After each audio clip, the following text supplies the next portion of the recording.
I wanted to do a job that I loved. I didn't want to. I've never been a person that's had a lot of different jobs, so I wanted to do something that would be interesting, and it's always fascinated me. So I actually applied to Francis Tubman Funerals and got thanks but no thanks, first of all. And then they put another ad in not long afterwards, I think. And so I applied again, and then I got an interview, and that was it. It was hard though when I first started because there weren't that many women here. I was going through sameness in my job, and my brother-in-law had recently passed away, and the company I was with was very kind and let me spend quite a bit of time with my sister. And during that time we were chatting, and a few weeks later in the mail I received 3 job ads from her, and one was a funeral director. I didn't know what a funeral director was, and I was probably a lot more daring than I am today. And so I applied for the job, not even knowing what it was. And I got a response, and they said, "Would you like to come for an interview?" I couldn't believe it, so I went along and was fascinated, and they said, "We'd love you to start." I told my partner he was not happy at all that I'd applied to work in the funeral industry. And so I took the job really at a whim, or on a whim.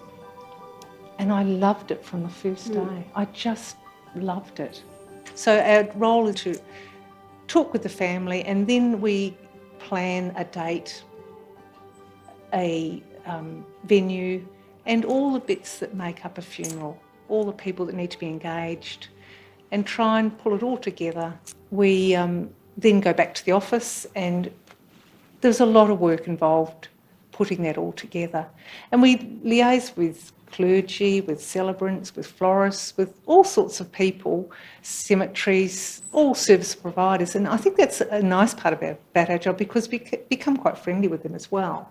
And they become almost workmates with us.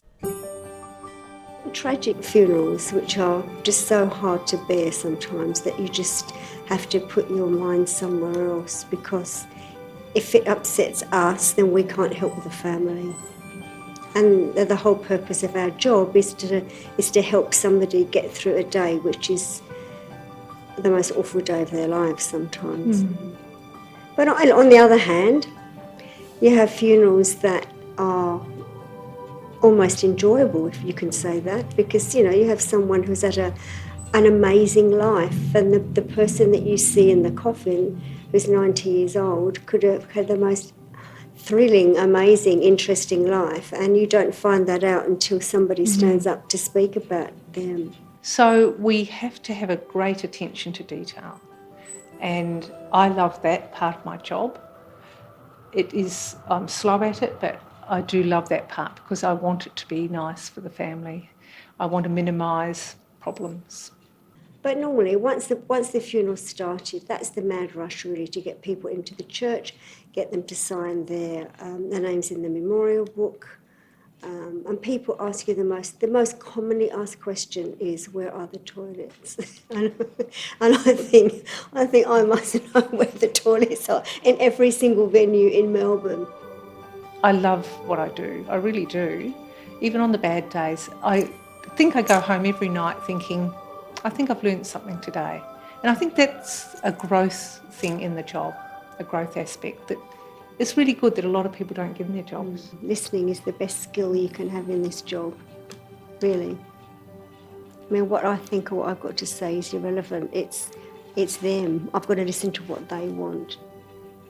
So, and there are funerals that you and I could remember over the years that we've done. They still come back to haunt you sometimes. Yes. And lovely funerals as well. I did a funeral the other day, and it was here.